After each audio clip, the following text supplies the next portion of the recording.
명절이 되어서 가족이 모인 자리에 6살짜리 아이가 할아버지께 질문을 했습니다. 할아버지, 예수님은 하나님의 아들인데 왜 성이 달라요? 하나님은 하시고 예수님은 왜 예시예요?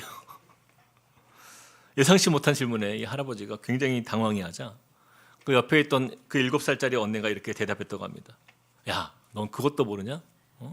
서양 사람들은 성이 뒤에 붙잖아. 하나님, 예수님. 그러니까 성이 님씨인 거예요. 네, 저도 지금까지 꽤 오래 목회하면서 이런 비밀이 있었는지 이제 알았습니다.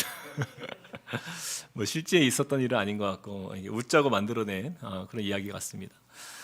오늘 우리 구정 명절을 맞이하여서 가족들과 함께 여러분 시간을 보내실 때요, 가정마다 온 식구가 함께 또 즐겁고 기쁨이 가득한 그런 또 행복한 설 명절이 되시길 주님의 이름으로 축복드립니다. 우리가 지난주에 이어서 좀 말씀을 좀 보면요, 지난주에 이제 감옥에서 죄수들과 간수에게 이렇게 복음을 전하였던 이 바울과 실라 일행이 이제는요 빌립보를 떠나서 데살로니가 지역까지 이르게 되었어요. 그리고 그들은요 이제 유대인들이 많이 모이는 회당을 찾아가서 그곳에서 성경을 가르치며 이제 복음을 전합니다. 그렇게 이제 말씀을 듣는 자들 가운데에서 이 사람들이요 은혜를 받고 회심하게 되는 역사가 막 나타나요. 이렇게 복음이 데살로니가 지역에 선포되자 역시나 이곳에서도 유대인들이 가만두지 않습니다. 유대인들은요 시장의 불량배들을 끌어모아다가 떼를 지어서 막 소동을 막 일으키며 바울과 실라를 잡으려 했어요. 그리고 바울과 실라를 잡기 위해서 또 그들이 머물렀던 그 야손의 집에 쳐들어갔지만 바울과 실라가 이미 그곳에 없자 그들을 도왔던 그 야손을 잡아갑니다. 다행히 야손은 이제 보석금을 주고 풀려나긴 했지만 이제 데살로니가 지역에 더 이상 머물러 수 없게 되자 이제 바울과 실라는요 밤중에 몰래 이제 데살로니가를 떠나서 이제 베레아라는 지역으로 이제 이동을 하게 돼요. 이 베레아라는 이 지역에 도착한 바울과 실라는요 이곳에서도 동일하게 이제 유대인이 많이 모이는 그 회당을 찾아가서 복음을 전합니다. 그런데 이 베레아 사람들은요 조금 전까지 머물렀던 그 데살로니가 사람들과는 정말 차원이 달랐어요. 그들은요 선포된 그 말씀을 간절한 마음으로 받아들이고 바울이 말한 그 말씀을 더 깨닫고자 성경에 보니까 날마다 성경을 찾아 연구하였다라고 이렇게 말씀이 나옵니다. 그런 가운데 많은 헬라 이방인들이 이제 예수님을 믿게 되는 역사가 나타나요. 하지만 이제 베레아에서도 이제 복음을 전한다라는 이 소문이 금세 또 유대인들까지 이제 퍼져가지고 이제 그들이 또 이제 바울과 실라를 잡기 위해서 또 쫓아온다라는 소식을 듣게 된 거예요. 그래서 바울이 먼저 이제 아덴으로 향하게 되었고 함께 있던 실라와 디모데가 이제 베레아에 머물다가 나중에 그곳으로 이제 돌아오면서 말씀이 이렇게 맞춰집니다. 방금 나눈 이야기처럼요 오늘 말씀의 무대는요 두 군데예요. 바로 데살로니가와 베레아 이 두 군데입니다. 우리 함께 1절을 같이 한번 읽어볼까요? 1절 시작. 그들이 암볼리아와 아볼로니아로 다녀가 데살로니가에 이르니 거기 유대인의 회당이 있는지라. 먼저 바울과 실라가요 이 데살로니가 지역에 이르렀다라고 말씀하는데 이 데살로니가 지역은요 예수님이 탄생하기 전 BC 315년 그 마게도냐 왕 카산더에 의해서 이 지역이 이렇게 건설되었다라고 이렇게 역사는 기록하고 있어요. 근데 그 도시에 그 카산더 왕의 아내의 이름이 데살로니가였어요. 그래서 그 아내의 이름을 따가지고 그 지역 이름이 이제 데살로니가가 되었어요. 이 데살로니가 성읍은요 마게도니아 지역에서 가장 큰 도시였습니다. 그래서 수많은 인종들이 함께 어울려서 살았던 그런 이방의 성읍이었어요. 바울은 바나바와 실라와 함께 이곳에서 약 3주간 복음을 전하게 되었는데 그곳에서 교회를 세우게 되죠. 그 교회 이름이 무엇일까요? 그렇죠, 데살로니가 교회입니다.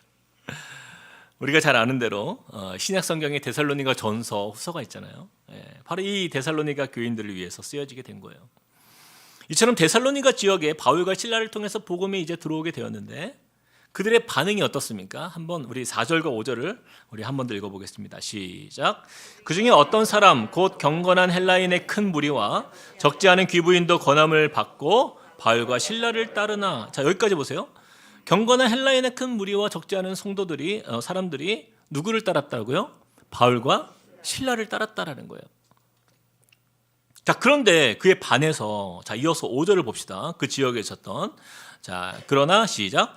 그러나 유대인들은 시기하여 저자의 어떤 불량한 사람들을 데리고 떼를 지어 성을 소동하게 하여 야손의 집에 침입하여 그들을 백성에게 끌어내려고 찾았으나.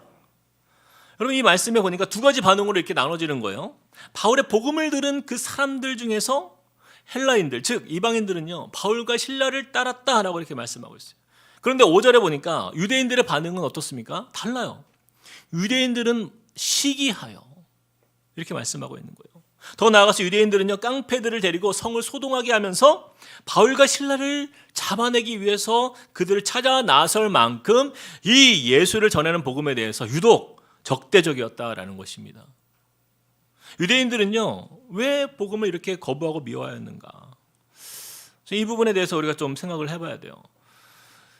제가 얼마 전에 이제 서점에서 책을 이렇게 읽다가 한 책이 좀 제목이 눈에 띄어서 그 자리에서 서서 그 책을 좀 읽게 되었어요.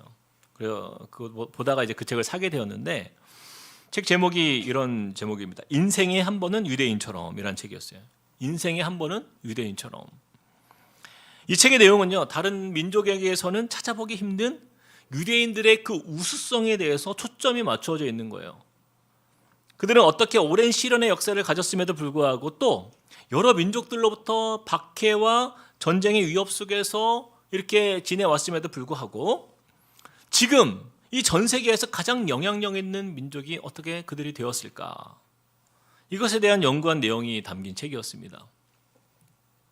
이 책 자체가 신앙 서적도 아니고 그냥 일반 경제 사회 관련 서적이었기 때문에 처음부터 이 책의 관심의 중심 사상은 유대인의 그 부와 성공에 초점이 맞추어져 있었어요.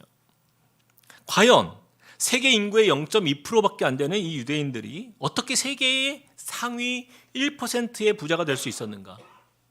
그 연구 결과에 의하면요, 그 미국 최고 부자 중에 그 40명을 이렇게 리스트로 놓고 보니까 그 가운데 16명이 유대인이었다라는 거예요. 이름을 대면 알만한 사람들 여러분 다 아시잖아요. 마이크로소프트의 사장인 창업자인 빌 게이츠가 있고요.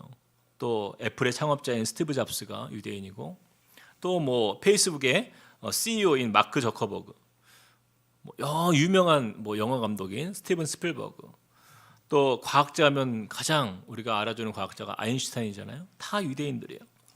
각 분야를 가리지 않고 세계 최고의 자리를 차지하는 이 유대인들. 노벨상에서도 그 능력이 나타나죠. 노벨 경제학상 수상자의 42%가 유대인들이에요.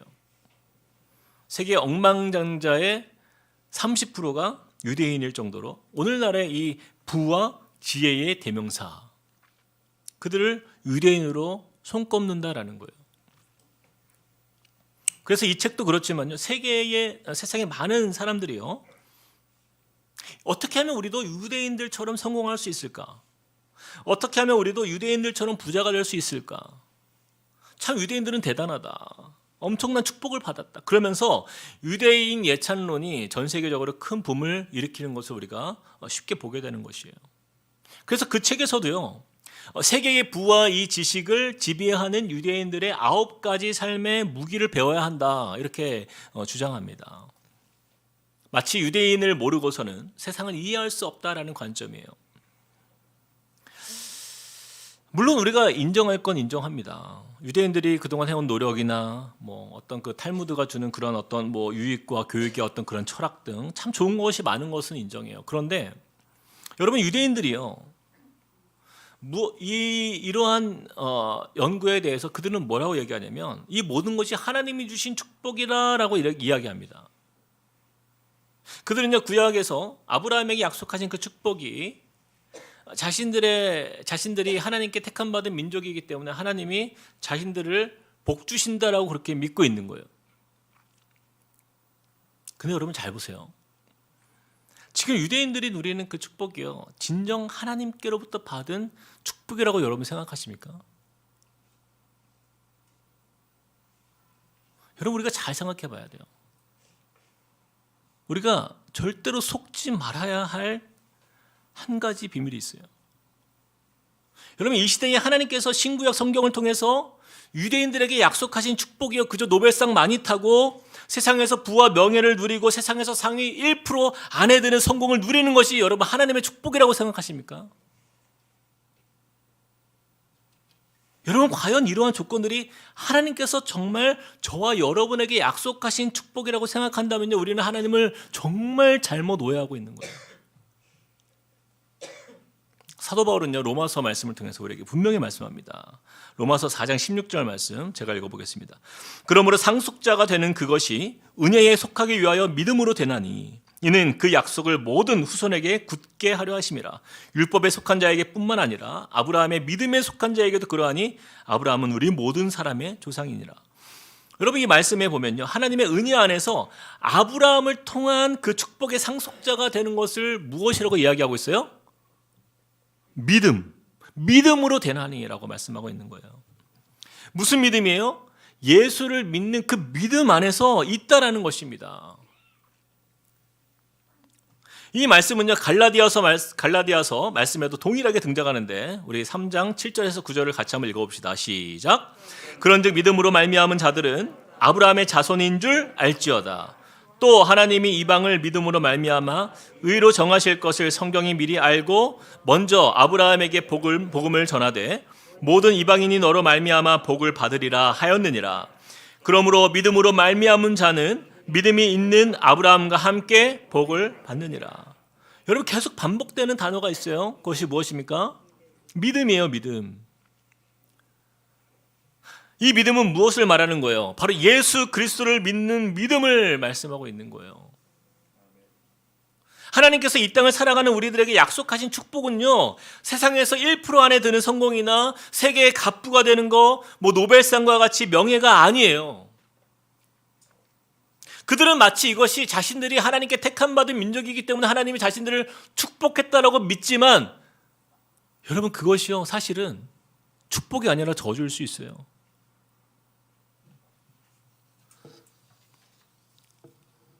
하나님의 아들 예수 그리스도의 그 구원의 복음을 배척하는 그들이 누리는 그 모든 것은요, 축복이 아니라 저주가 될 수 있다는 사실을 우리가 알아야 됩니다.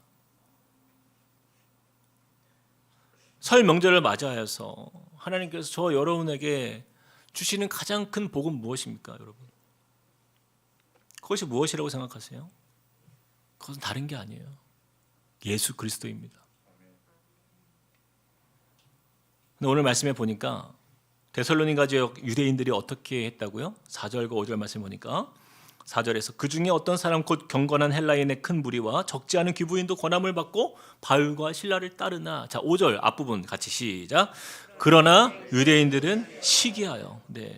그러나 유대인들은 시기하여. 헬라인, 즉 이방인들은 그 복음을 받아들이고 예수님을 믿음으로 따랐지만 유대인들은요, 그 복음을 시기하였다라는 거예요. 즉 못마땅히 했다는, 이 복음을 거부할 뿐만 아니라 회방하고 핍박하였다라고 말씀하고 있어요. 그런데 여러분, 유대인들은요, 베레아 지역에서도 동일하게 그들은 똑같이 행동합니다. 13절 말씀 같이 한번 읽어봅시다. 시작. 데살로니가에 있는 유대인들은 바울이 하나님의 말씀을 베레아에서도 전하는 줄을 알고 거기도 가서 무리를 움직여 소동하게 하거늘. 사도 바울 당시에 복음을 거부한 이스라엘의 유대인들이요, 지금 여러분 이 시대까지도, 제가 이스라엘을 가봤잖아요. 가서 2번이나 가봐서 그들을 만나보면요, 여러분 동일해요. 예수 그리스도를 절대 메시아로 인정하지 않습니다. 그냥 구약 시대 속에서 갇혀 살고 있는 그들의 모습을 우리가 보게 돼요. 제가 예전에 책을 하나 이렇게 선물 받아가지고 그 책을 읽게 되었는데, 그 책 제목이 복음 광고라는 책이었어요. 이 책을 쓰신 이 정기섭 씨, 이분은 광고 디자이너입니다. 그분은 시각 디자인을 전공했고요. 1994년도에 JAD라는 회사를 설립해가지고 광고 회사를 차렸어요. 그리고 어떤 어려움 없이 승승장구하면서 회사가 잘 성장했대요. 근데 위기가 찾아온 거예요. IMF 때 회사가 급격히 이제 재정난을 겪으면서 결국에는 사업을 다 접어야 하는 그런 상황까지 온 거예요. 결국에는 어쩔 수 없이 사업을 접었습니다. 망한 거죠. 근데 이 정기섭 씨가요, 그 39세의 젊은 나이에 이런 큰 실패를 경험하니까 감당이 안 되는 거예요. 그렇게 이제 외롭고 힘든 시간 속에서 정말 죽고 싶다 하는 생각을 가지고 하루하루를 살았는데, 그래도 그가 모태신앙이었기 때문에 교회 나가서 하나님을 찾고 기도하는 가운데 정말 주님이 그의 삶을 만지셨어요. 다시 하나님을 깊이 만나는 체험을 그게 하면서 다시 용기를 얻게 되었는데, 그래서 이제는요, 그가 결단한 게 그것이었어요. 이제는 내가 세상의 것들을 광고하는 디자이너가 아니라 예수님을 전하는 복음 광고 디자이너가 되어야 되겠다. 그런 새로운 삶을 살기로 결단합니다. 그리고 그분이 이제 만든 복음 광고를 하나 우리가 같이 한번 보겠습니다. 2007년에 국민일보에 게재되었던 프랑스 칸 국제 광고제 출품작이에요. 이게 바로 출품작입니다. 작품이에요, 여러분. 수학 문제가 아니고. 여러분 이해가 되시나요? 자, 여기서 0 플러스 1은 100이다. 원래 0 플러스 1은 1이잖아요. 여기서 0은요, 우리 인생 가운데의 그 어떤 아무것도 없는 인생, 돈도 없고 명예도 없고 아무것도 이루지 못한 인생이라 할지라도 플러스 1. 바로 이것은 예수님이에요. 예수님만 내게 있으면 그 인생은 어떤 인생이라고요? 100을 가진 인생이라는. 모든 것을 소유한 가장 복된 인생이다라는 뜻이에요. 그리고 그 밑에 있는 그 작품을 보시면요, 100 빼기 1은 뭐예요? 0이다. 세상의 모든 전부를 가진 그 모든 것을 다 그 부를 상징하는 그 100을 가질지라도 우리 인생에 예수님 한 분이 빠지면 그 인생은 뭐예요? 0이다라는 거예요. 아무 의미가 없는 인생이다라는 뜻입니다. 저는요, 이렇게 우리 인생의 가장 중요한 본질을 가장 간단하게 정리한 이 정기섭 씨의 작품을 보면서 너무나 공감이 되었어요. 여러분, 세계에서 상위 1% 안에 드는 그 부자인 유대인들이 우리의 부러움의 대상입니까, 여러분? 유대인들이 노벨상을 다 휩쓸 만큼 똑똑해서 우리가 부럽습니까? 여러분, 그렇지 않아요. 유대인들은요, 지금도 세상에서 부와 명예와 권력과 어떤 세상의 높은 지위를 다 누리는 걸 가졌지만 그들에게 없는 것이 하나가 있어요. 그들은 100을 가졌지만 그들에게 없는 게 딱 한 가지가 있어요. 예수 그리스도가 없는 거예요. 방금 보셨잖아요. 100 빼기 1은 뭐예요? 99가 아니에요. 0입니다. 여러분, 이것을 꼭 기억하시길 바라요. 그러나 저와 여러분들 같이, 저만 해당되나요? 0의 인생. 정말 나는 아무것도 없어. 직장도 변변치 않고, 남들이 알아주지 않고.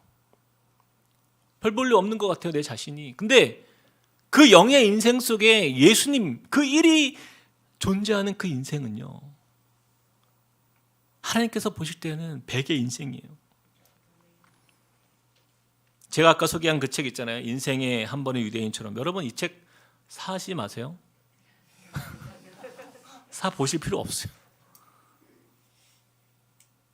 이 책은요, 온통 어떻게 하면 우리가 세계에서 상위 1% 안에 들 수 있을까? 어떻게 하면 세계의 부와 지식을 지배하는 저 유대인처럼 닮아갈 수 있을까?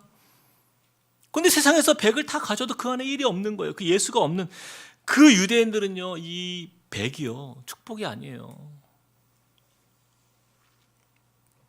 사랑하는 성도 여러분, 그렇다면 우리는 어떻습니까?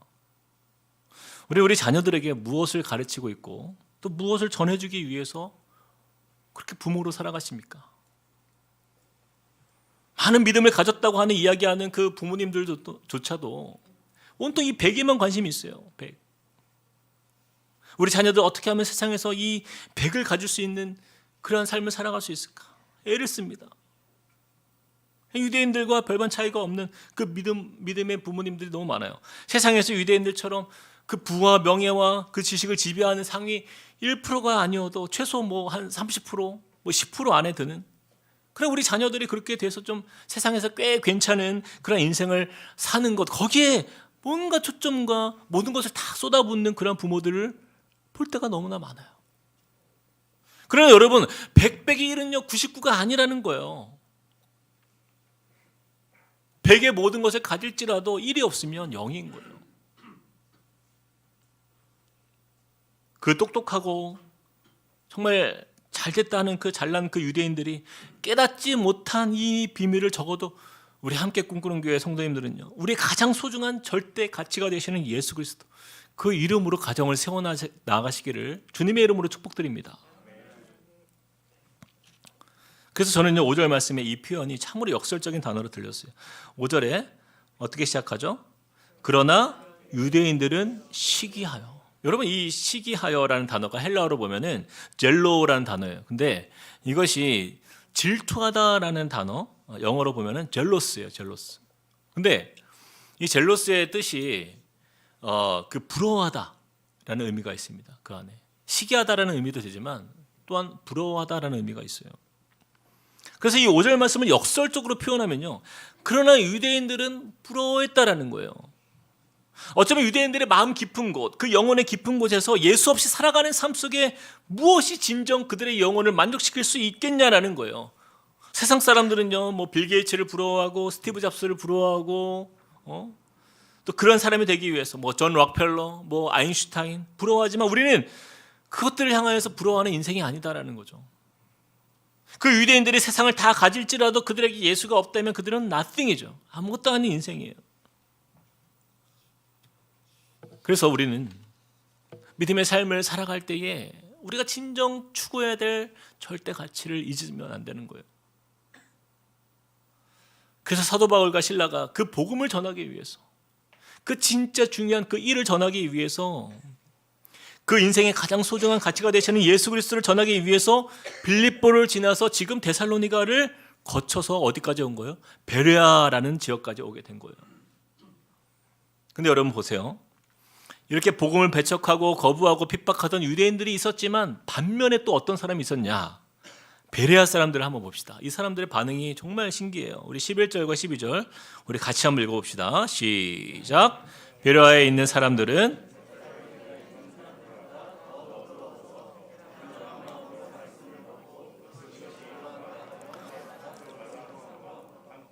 그 중에 믿는 사람이 많고 또 헬라의 귀부인과 남자가 적지 아니하나. 베레아 사람들은요, 같은 복음을 듣고서도 반응이 남다른 거예요. 그들의 반응이 어떠했다고요? 이 베레아 사람들은 데살로니가 사람들보다 마음이 어떻게 했다고요? 더 너그러워서. 여러분, 너그러워서라는 표현이 조금 한국식 표현으로 굉장히 좀 해석하기 어려운데, 이 본질적인 의미는요, 너그러웠다라는 표현은 고귀한 마음을 가졌다라는 뜻이에요. 좋은 마음을 가졌다, 즉 따뜻한 마음을 가졌다. 이것을 무엇으로 비교할 수 있냐면 마음이 옥토밭과 같았다라는 거예요. 말씀의 씨앗이 던져졌는데 그 마음에 그것이 그냥 흡수하는 거예요.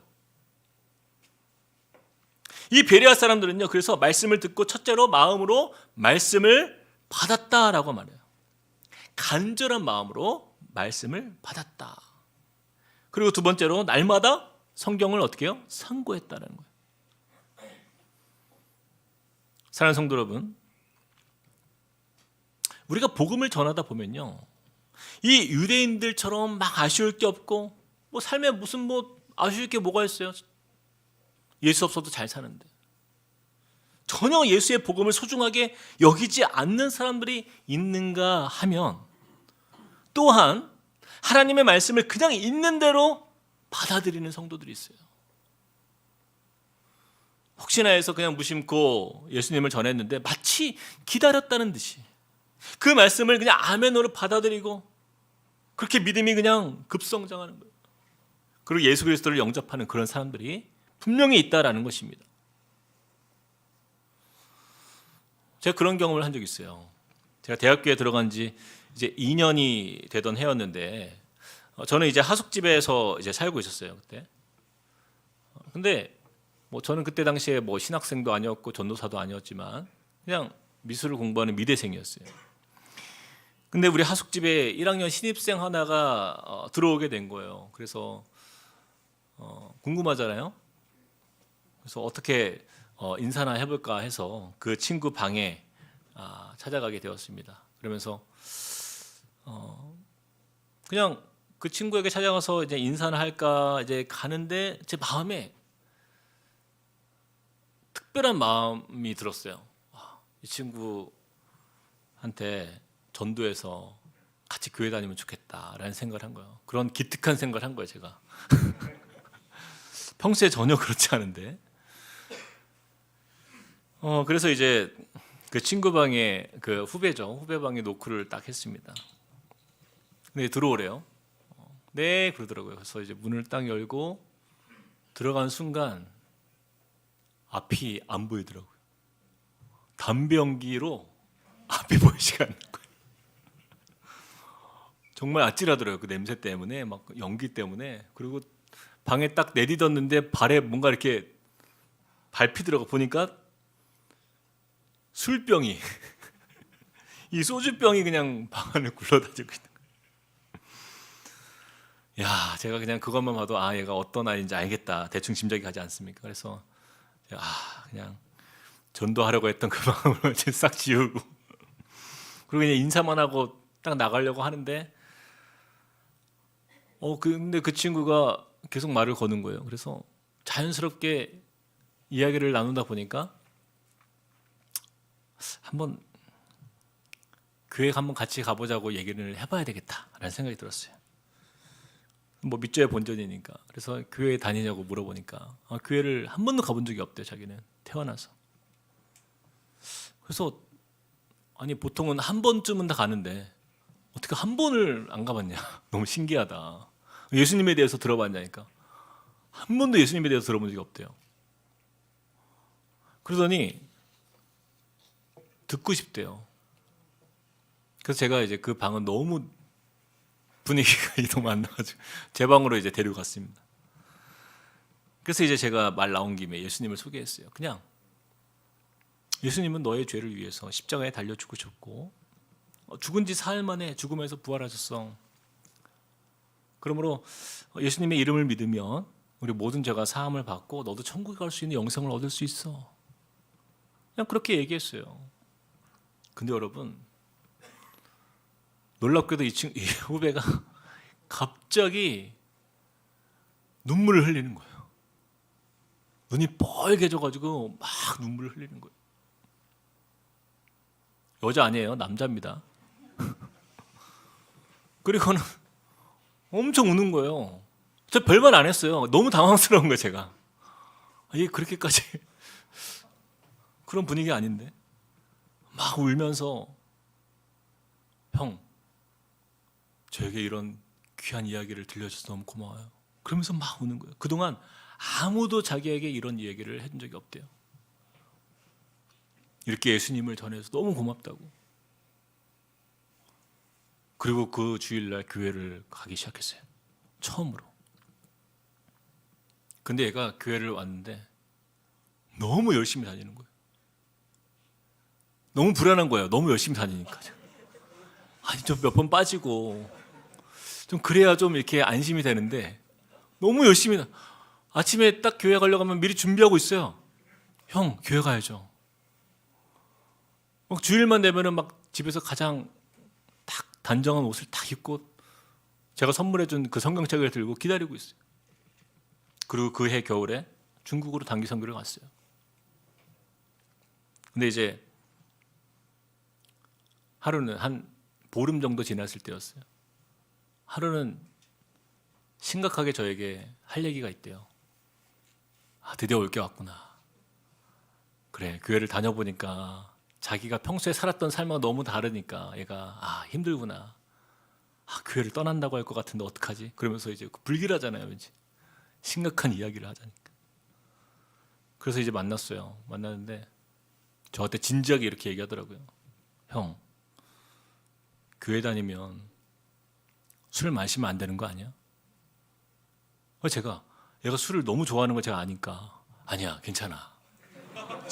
술 마셔도 괜찮아. 갑자기 그렇게 변하면 안 돼. 천천히 그냥 마시고 싶은 대로 마셔. 근데 자기가 그 주일날 이제 학과에서 MT를 가는데 이게 고민인 거예요. 그러면서 저한테 하는 얘기가, 형 근데 다 안 마시잖아. 우리 교회 청년들 보니까 다 안 마시던데. 아니 너는 괜찮아. 하나님은 너는 이해하고 계셔. 그게 안 나올까 봐. 그래서 이제 그랬는데 얘가 그 주일날 이제 MT를 갔다 와서 막 저한테 이제 방문을 막 두들기면서 자기 왔다고 들어오더라고요.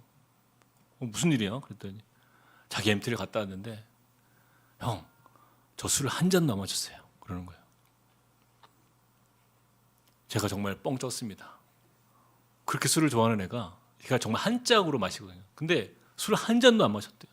그리고 술을 끊었어요. 그리고 이제 한 달이 지났어요. 또 심각하게 저한테 전화가 왔어요. 형, 할 얘기가 있어요. 아, 이제 진짜 왔구나, 이제. 끊어보니까, 진짜 이게 끊는 게 쉽지 않겠구나. 얘가. 이제는, 교회를 떠날 수도 있겠다. 그때 그냥 술 그냥 먹지. 이제 와서 이제 교회를 떠나는 거 너무 불안한 거예요. 그래서 이제 만났어요.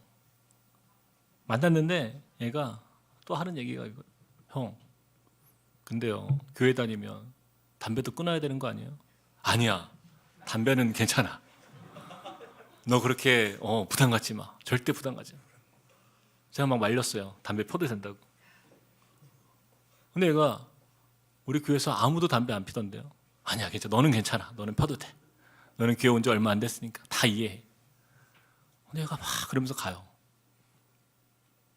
그리고 2주 만에 담배를 끊었어요. 저한테 보여주더라고요. 형, 저 이제 담배 안 가지고 다녀요. 항상 가방에 그 양쪽에 담배가 항상 있었거든요. 꽂혀 있는데 보더라고. 자기 담배 안 핀다고 이제. 그렇게 그 친구가 신앙이 자라가고 불과 1년이 안 돼서 리더가 되고 교회에서 봉사를 하고 그리고 그렇게 대학생활을 마치고 졸업을 한 거예요. 그리고 이제 잊혀졌어요. 이제 어디선가 이제 저도 이제 뭐 취업하고 떠나고 그 친구도 이제 학교 생활하고 떠나고 그러면서 이제 잊혀졌는데 어느 날 거의 한 10년 정도 지나서 제가 우연히 만난 거예요. 그 친구를. 어디서 만났냐면 기독교 백화점에서 만난 거예요. 그래서 저를 이렇게 알아봐요. 형. 그래서 여기 웬일이야? 그랬더니 저 여기서 일해요. 그러는 거예요. 그러니까 기독교 백화점에 그 전체를 관리하는 주임이 된 거예요. 교회도 열심히 다니고 교회 집사가 돼서 봉사도 하고 결혼해서 아이도 가지고 믿음의 가정을 잘 이루었더라고요.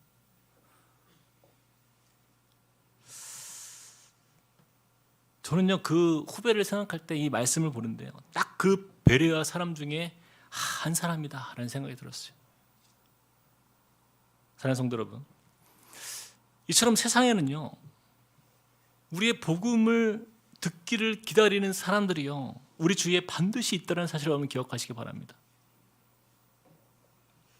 이 후배처럼 겉으로 보기에는 막 담배와 술 때문에 전혀 복음 듣지 않을 것 같은 그러한 친구가요 그 영혼은 이미 하나님께서 그런 가운데서도 성령께서 그 마음을 이미 준비시켜서 말씀만 전해지면 바로 이 허무한 것들, 이 헛된 것들 바로 끊고 주님께 돌아올 수 있는 그런 영혼들이 우리 가운데 있다라는 거예요. 우리는 어디 있는지 알지 못하죠. 그래서 평상시에 우리의 삶 속에서 그러한 복음을 나누는 것에 우리가 힘써야 하는 거예요. 마치 바울과 실라가 베레아 지역에 갔을 때 그들이 그렇게 반응할 줄 알았습니까? 전혀 기대하지 못했어요. 예상하지 못했어요. 그들이 어떤 사람인지 모르고 나아갔지만 그들의 반응과 관심이 특별했던 것처럼 우리는 언제 어디서나 내가 만난 그 예수님 여러분은 나눌 수 있어야 돼요. 그런데 이렇게 복음을 너무나 자연스럽게 그대로 받아들이고 말씀을 공부하면서 배워가는 이 소중한 영혼들을 바라볼 때 이것보다 더 큰 행복은 없는 거예요. 천하보다 귀한 한 영혼을 예비시키시는 그 성령의 일하심을요, 꼭 믿으시길 주님의 이름으로 축복합니다. 말씀을 맺으면서요, 이번 주 구정설 명절을 지내면서 우리 가족과 또 친척들 그리고 또 이웃들을 또 함께 만날 수 있는 시간들이 많이 있는데, 여러분 가정에서 나누는 우리의 이야기들의 대부분이요 다 세상 것들 아닙니까?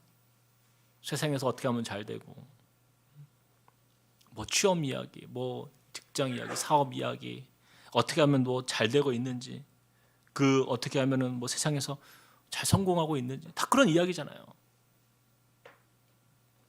저는 그러한 곳에서 그냥 세상의 헛된 것들로 백을 채우는 그러한 이야기들, 그런 인생이 아니라 저와 여러분이 만난 그 예수 그리스도의 그 이름이 그 가운데서도 높아지길 원합니다.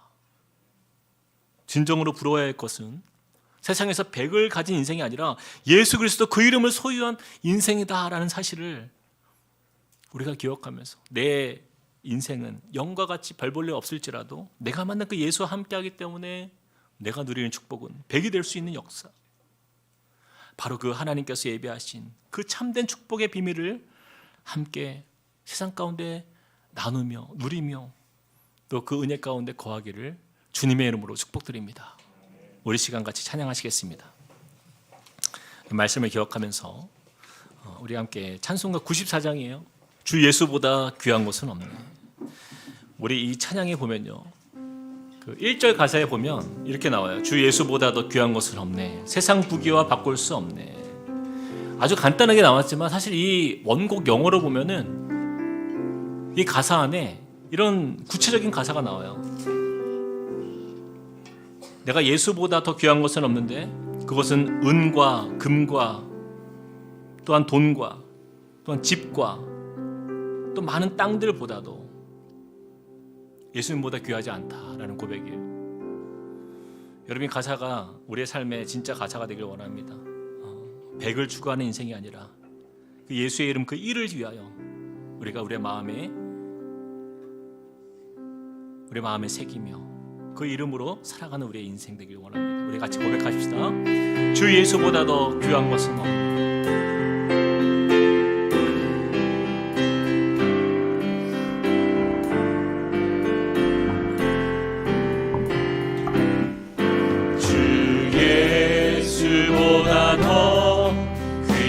것은 없네. 이 세상 부귀와 바꿀 수 없네. 영축을 내 대신 돌아가신 그 놀라운 사랑 잊지 못. 세상 즐거움, 세상 즐거움 다 버리고 세상 자랑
시간에 기도하며 나아갈 때에 여러분 눈을 감고 오늘 말씀을 좀 생각했으면 좋겠습니다. 여러분 우리 인생에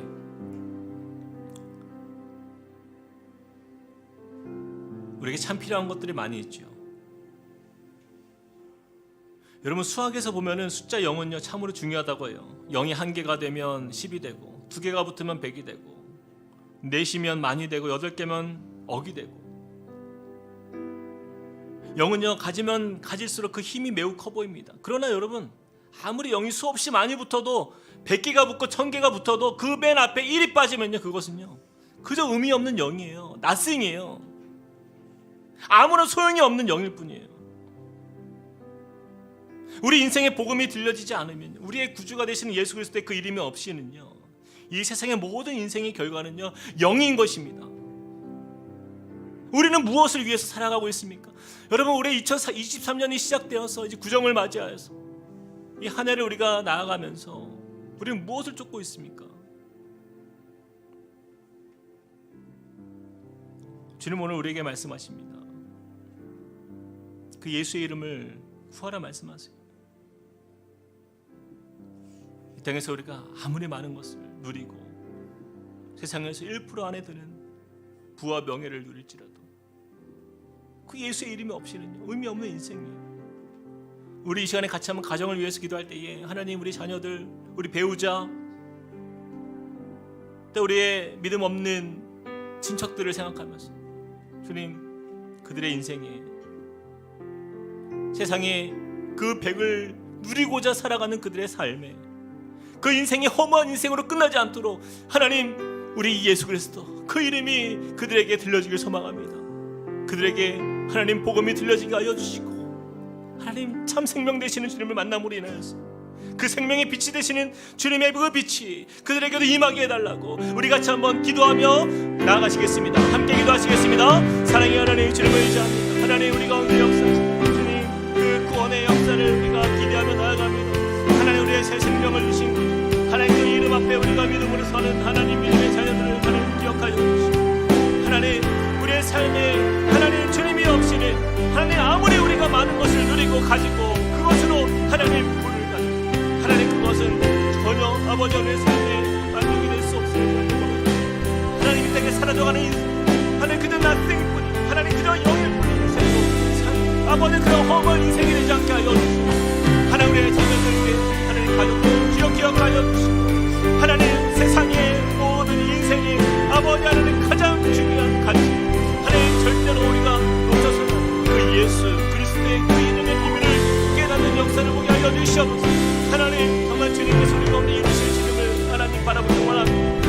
하나님 정말 주님의 은혜 앞에서 하나님 주님의 놀라운 역사가 하나님 우리 각 가정 안에 일어나길 소망합니다. 하나님 우리 배려하시고 하나님 저들이 아버지 하나님 주님 앞에 나오고 하나님 복음의 역사가 하나님 주님 앞에 하나님 회복의 역사 하나님 생명의 역사가 일어나길 원합니다. 하나님 가정이 하나님 주님 없이 살아가는 그 수많은 하나님 주님 앞에 돌아오는 역사 하나님 주여 도와주시고 하나님 우리의 자녀들을 기억하여 주시고 하나님의 부모 하나님 우리의 형제들 하나님 우리의 아버지 하나님 배우들 하나님 우리가 만나는 하나님 아버지 하나님 구원의 그 역사 하나님 참 하나님을 하나님 삶의 생명의 그 구원 안에서 천국을 누리는 주님의 백성 되게 하여 주시고 우리 이 시간에 한 번 더 이 시간 기도할 때에 그 바울과 실라가 그 베레아에서 복음을 전했을 때에 그들이 정말 예상하지 못했던 그 놀라운 그 역사가 나타납니다. 베레아에 있는 사람들은 데살로니가에 있는 사람들보다 더 너그러워서 간절한 마음으로 말씀을 받고 이것이 그러한가 하여 날마다 성경을 상고함으로 그 중에 믿는 사람이 많았다라고 말씀하고 있어요. 주님 이렇게 복음을 기다리는 또한 이웃들이 있습니다. 우리 가족들이 있습니다. 또한 우리는 알지 못하지만 그 예수의 이름을 통하여서 구원의 역사가 나타나는 일들이 우리 가운데서도 지금 일어나고 있는데 하나님 우리가 만나는 사람들에게 그들이 혹시 베레아 성도와 같은 그러한 한 사람일지 우리는 알지 못하지만 그러나 주님이 예비하신 그 한 사람을 기대하면서 또 우리가 복음을 증거하는 삶을 살기 원합니다. 하나님 우리의 맡겨진 자리에서 직장과 학교와 또 우리 이웃과 친구들 또 우리 가정 안에서조차 하나님 그 예수 그리스도의 그 생명의 은혜가 하나님 그들에게 들려지게 하여 주시옵소서. 나를 통하여서 나의 섬김과 헌신과 하나님 나의 입술을 통하여서 하나님 나타나길 원합니다. 하나님 그 복음으로 변화될 그들을 기대하면서 그 한 영혼을 하나님 찾아 나서는 주님의 그 마음을 가지고 하나님 우리가 살게 하여 달라고 같이 한번 기도하며 주 앞에 나가시겠습니다. 하나님 주님을 의지하며 하나님 우리 가운데 이루실 주님을 믿습니다. 하나님 주님께서 우리 가운데 주님의 역사 하나님 그 빌라의 사람들처럼 하나님 정말 주님의 이름을 기다리고 예수 그리스도의 그 참 원하는 복음의 하나님 그 역사 안에 구한 하나님 그런 한 영혼을 향하여서 우리가 나아가는 주님의 자녀 되게 하여 주시옵소서. 하나님 복음이 우리 안에 머물러 있는 인생이 아니라 하나님 복음이 그들에게 아버지 하나님 나누어 주시고 하나님 우리를 통하여서 일하여 주시고 우리의 입술과 우리의 삶의 모습과 우리의 행동과 하나님 우리의 손과 말을 통하여 하나님 저들에게 복음으로 다가갈 수 있는 하나님 그런 은혜가 임하길 원합니다. 하나님 그 복음의 역사로 하나님 물론 주님 기적과 같은 하나님의 손 하나님 곳곳에 일어나는 역사를 보게 하여 주시옵소서. 하나님 이것이 우리의 소망입니다. 하나님 이것이 우리의 아버지 하나님 하나님 그렇게 주님 앞에서 하나님 한 영혼을 하나님의 그 축복과 그 능력을 하나님 온전히 저들의 인생 가운데 하나님 임하시고 비추실 주님의 그 능력을 위하여서 하나님 우리를 통하여 그러한 역사를 하나님 보게 하여 주시옵소서. 하나님 그런 주님의 나라가 우리 가운데 임하길 소망하는 주님의 역사심이 오늘도 일하심이 하나님 우리가 보게 하여 주시옵소서. 우리 그 자리에 다 함께 일어나서 찬양하시겠습니다. 창조의 아버지 창조의 아버지 그 섭리 보이사 그 섭리 보이사 택하신 세대 일으키어 택하신 세대 일으키어 이 땅을 고치소서 이 땅을 고치소서 주의 크신 능력 주의 크신 능력 만물이 사모하니 만물이 사모하니 성령의 기름 부어주사 성령의 기름 부어주사 이 시간 임하소서 이 시간이 우리에게 선포합시다. 주 영광 여기 임하사 주 영광 여기 임하사 열방 향해 그리 비추소서 주의 얼굴 구할 때 주의 향기 머무소서 주의 향기 머무소 열방의 통치자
사랑과 능력의 하나님 감사합니다.